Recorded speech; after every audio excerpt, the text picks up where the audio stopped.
and welcome. Think Kerala and you would think of God's own country, a state with a 90% plus literacy rate, fantastic social indices, the Gulf connection, and of course pristine beaches and the backwaters. But step into Kannur district and you would realize there also exists the dark underbelly of political violence. Violence that kills, maims and destroys people and families. That's going to be our focus today on this special broadcast that we're bringing to you from Kannur district in the Malabar region of Kerala.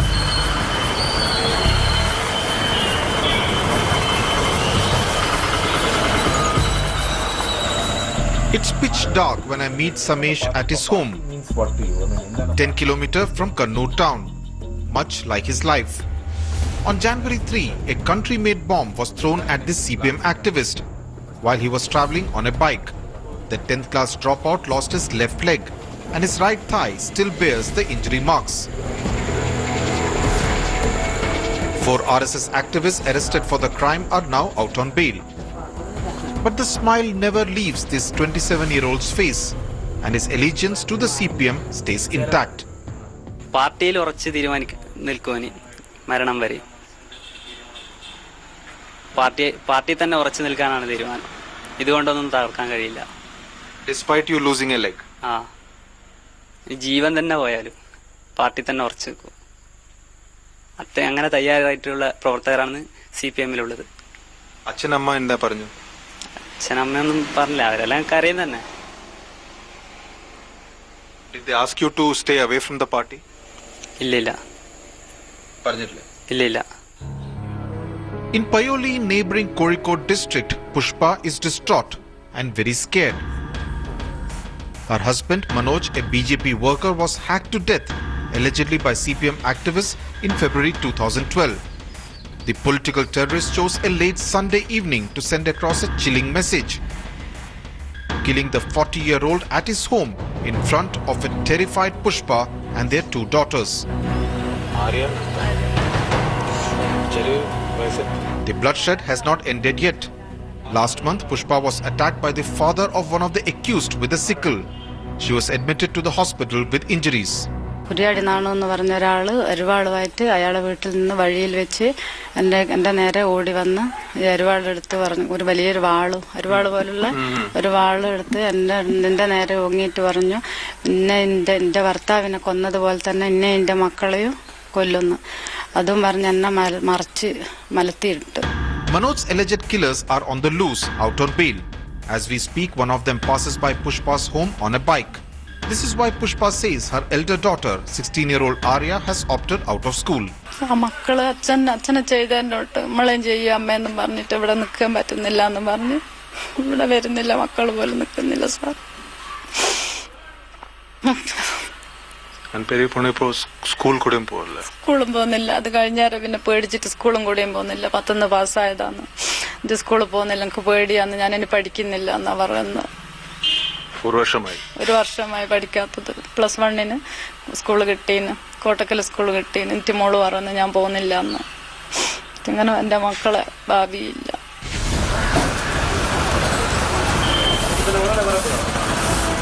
Kannur Talasheri politics has been a simmering pot of murders for over 4 decades. Initially, the communists were the ones who were hunted and killed till they turned the tables equally brutally. Kannur today is CPM territory, and the party, if its critics are to be believed, does not brook anyone, including any partner in the LDF, challenging its supremacy. In this area, the left movement is very strong, but the RSS is trying to capture the area of left political party. Then when they are, and that is what is leading to the friction. The friction that is leading to violence. Since 1968, when the first killing, that of an RSS activist V. Ramakrishnan, took place, Kannur has been reduced to a scoreboard, a violent playground of CPM versus RSS bloodshed, where revenge killings add sheen to the CV of a party activist. Culture is continuous killing and killing. Both parties taking no interest in making any. Occasionally there are peace talks. They stop for a while, for a month or 2. Then again they are killed, and they make a living out of it. The most sensational political murder in this part of Kerala took place in May 2012, when T.P. Chandrasekharan, a senior CPM leader who had quit the party to form his own outfit, the Revolutionary Marxist Party, was hacked to death. With the arrest of men with red links, fingers were pointed at the top leadership of the CPM. If you don't have the consent of the top leaders, you cannot do such things in CPM. It is not Congress. One of the fiercest critics of the CPM's brand of violence is Chandrasekharan's widow Rama. She is convinced that all those behind bars will walk free if the LDF comes to power on May 19. ഏറ്റവും പ്രധാനപ്പെട്ടത് ഇപ്പോൾ ഈ പ്രതികളെ സംരക്ഷിക്കുന്നത് പോലും CPM ആണ്. എല്ലാ ക്രിമിനലുകളുടെയും വീടുകളിലേക്ക് കൃത്യമായിട്ട് പണം എത്തിക്കുകയും അവരുടെ വീടുകൾ സംരക്ഷിക്കുകയും ചെയ്യുന്ന CPM അവർ അധികാരത്തിൽ വന്നാൽ ഈ ക്രിമിനലുകൾ തീർച്ചയായിട്ടും പുറത്തിറങ്ങുമെന്നും അവർക്കൊരു പ്രയാസവുമില്ലാതെ ഈ സമൂഹത്തിൽ നടക്കാനുള്ള എല്ലാ സാഹചര്യവും ഉണ്ടാകുമെന്ന കാര്യത്തിൽ ഒരു തർക്കവുമില്ല. Chandrasekharan's murder was a watershed moment in Kannur's violent history. In the manner he was killed, Kannur brought out the beast in Kerala. There were 51 wounds on his head alone. A state where political literacy meant blind following of party ideology and human blood no value. There is an element of ideology. For example, T.P. Chandrasekharan was riding on a bike and he was followed by an Innova car. And it is easy to kill him by the car. It's only an accident. It's only a vehicle accident. Nobody is going to accuse you of killing a person. But what did they do? They go down and they pick Chandrasekharan and they killed him with sword. It's not killing. It is doing the sword. You are satisfying your own ideological thirst because he is a renegade. He was with us. And now he is working for the other class and he should be killed. The count of political murders since 1968-69, according to researchers, is about 223, of which about 60 men have been killed on the RSS side and about 120 on the CPM side. And hundreds have been left maimed as a result of this bloody politics. No wonder Kannur is called the Wild West of Kerala, whose political discourse is very different from that in the remaining 13 districts of the state. Finger pointing is what both outfits do when confronted with facts and cold statistics. Both the CPM and the RSS blame the other for making butchers out of men. To take the total number of victims of violence, then this major part of the part is from our party. And they have been killed by RSS people? Yeah, not only by RSS, by Congress Gundas. To reinforce CPM victimhood, Sati Devi points to her brother P. Jayarajan, secretary of the CPM's Kannur unit, who was attacked by alleged RSS members on the occasion of Onam festival in 1999. In the attack, his right hand was maimed. Now you don't have and he's lost a thumb in his left hand. Finger gone and hand was cut. But Jayarajan is not just a victim. He's also an alleged murderer. Accused in the elimination of Kathirur Manoj, an RSS activist in September 2014. A court last month ordered Jayarajan not to step into Kannur district for 2 months. Kathirur murder case enna പ്രതിയേർത്തത് RSSന്റെ അഖിലേന്ത്യാ നേതൃത്വത്തിന്റെ തീരുമാനമനുസരിച്ചാണ്. കാരണം CBI എന്ന അന്വേഷണ സംഘം എന്നെ 6 മണിക്കൂർ ചോദ്യം ചെയ്തു. അവർ എന്നെ കേസിൽ നിന്ന് ഒഴിവാക്കാൻ വേണ്ടി തീരുമാനിച്ചതാണ്. പക്ഷേ ആഭ്യന്തരമന്ത്രി തന്നെ നേരിട്ട് ഇടപെട്ടുകൊണ്ടാണ് ഈ കേസിൽ എന്നെ പ്രതിയേർത്തിട്ടുള്ളത്.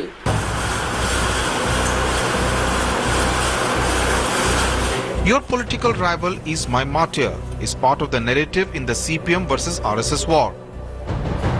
At the RSS office in Talasheri town, the martyrs, as they are referred to, have been accorded a place of pride, a constant reminder of the struggle for political supremacy. Kannur district, I won't say that there has been no counter killings, there has been no resistance, it has been there. But who started it? I'm not arguing that they started that we are supposed to do that, not like that. We were actually compelled to do resistance in Kannur district. And the resistance has been in the form of retaliatory killings? Not retaliatory killings, sometimes it ended in killing. RSS activists play the victim card as well.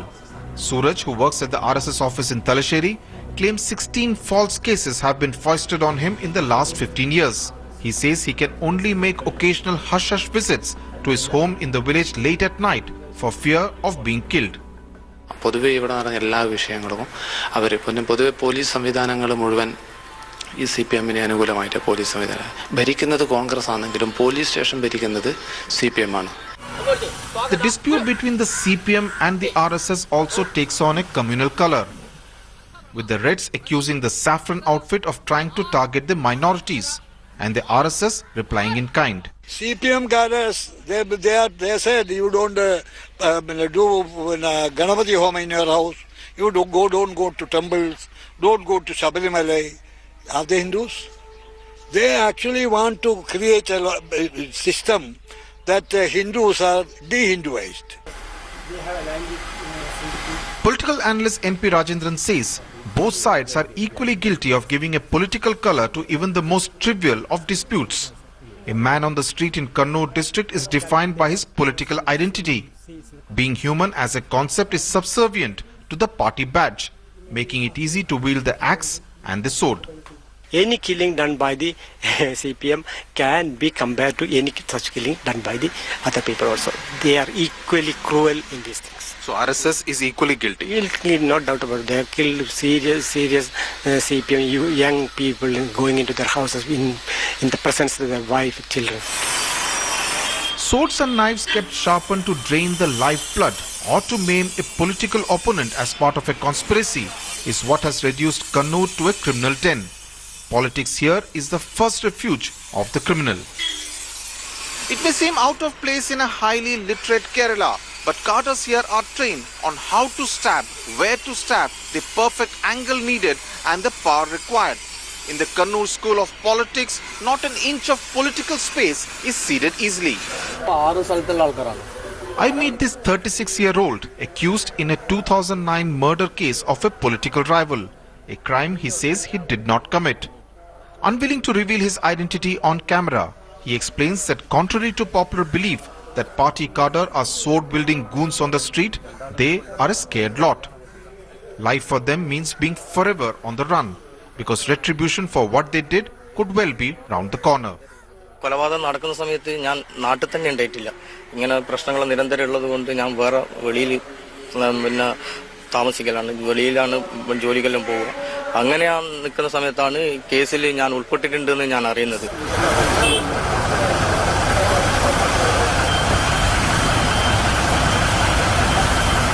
But what gives courage to activists who want to commit the crime is the fact that convictions have been few and far between.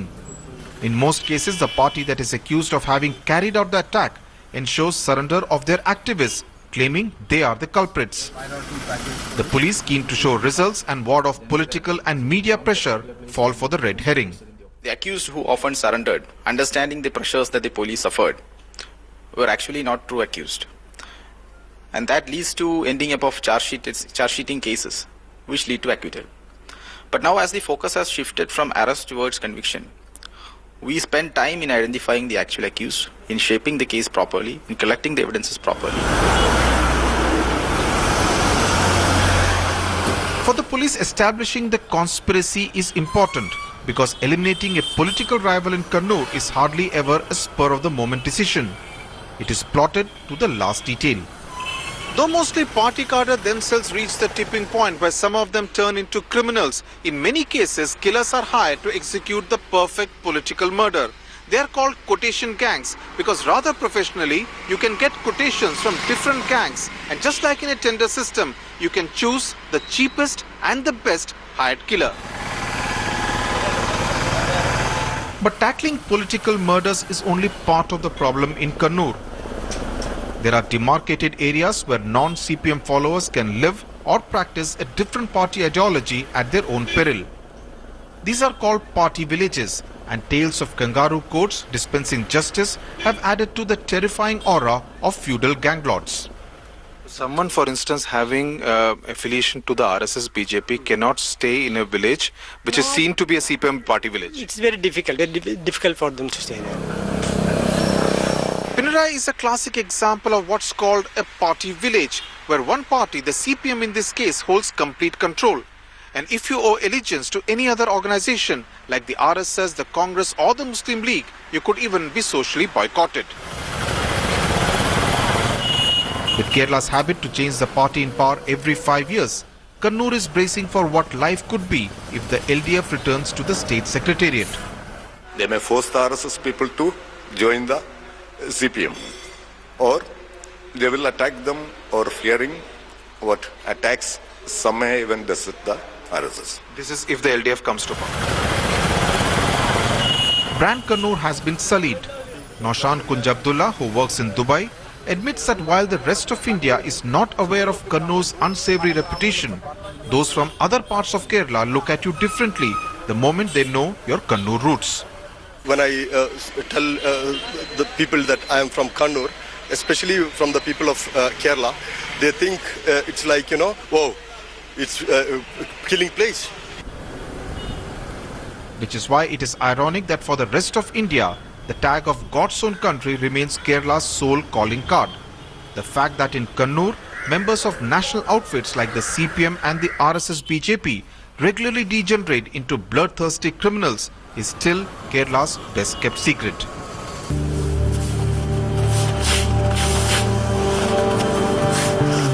The legs of 52-year-old social science school teacher Sadanandan Master were chopped off in 1994 by CPM activists in Kannur. This RSS activist has now been fielded as the BJP candidate from Kottuparumbu constituency. The intention is to make political violence the centerpiece of the BJP campaign. The main message is the political intolerance and the fascist approach of CPIM. I am the victim of that type of approach. The BJP has reasons to harp on the victimhood card in Kannur. Kerala's demographic profile, where the BJP finds itself elbowed out of wooing the 25% Christian vote and the 18% Muslim vote, limits its options. So while quoting the Hindu vote, it also wants to position itself as a party that has the spine to take on the CPM in these parts. In other in Kerala, that is the main reason, because Muslim 90% vote goes to Muslim League, and Christians, the regular propaganda is there. Communist Party and Congress, they organize and propagate against RSS that this is anti-Muslim, this is anti-Christian. But we are not anti-Muslim and anti-Christian. We are, of course, we are pro-Hindu.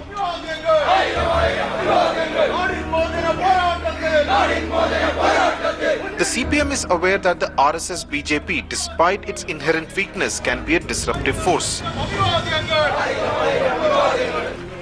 Which is why its strongman and contender for the Chief Minister's post, Pinarayi Vijayan, alleges match fixing between the Congress and the BJP. ചില മണ്ഡലങ്ങളിൽ RSSന് ജയിക്കാനുള്ള സഹായം കോൺഗ്രസും UDFും ചെയ്യുക. ബാക്കി എല്ലാ മണ്ഡലങ്ങളിലും UDFനെ ജയിപ്പിക്കാൻ RSS സഹായിക്കുക. It is a charge that is rubbished by both the BJP and the Congress. In all India level, Modi ji declared Congress Mukta Bharatam. In Kerala, Communist Party is the strongest party, therefore our slogan is Congress Communist Mukta Kerala. We cannot support CPM, Kerala CPM. They are entirely different political. It is not a political party. It is a murder party. The BJP has failed to win a single seat in the Kerala Assembly in elections so far. What gives it hope this time is that its vote share in the 2014 Lok Sabha polls went up to 10.83%, up from 6.03% in the 2011 Kerala Assembly elections. What's more, it did reasonably well in pockets in the local body elections last year, registering success in Palakkad and Thiruvananthapuram. This time, BJP is preparing a manifesto of according to people's view. In all 140 assembly constituencies, we are going to people and we are taking the opinion from the people. And the Keralam program, you know that. Kannur is seen as the backbone of the CPM in Kerala, leading people to say that if LDF comes to power, Kannur will rule Kerala. The BJP's lotus is attempting to bloom in Kerala, drawing strength from its roots in red soil.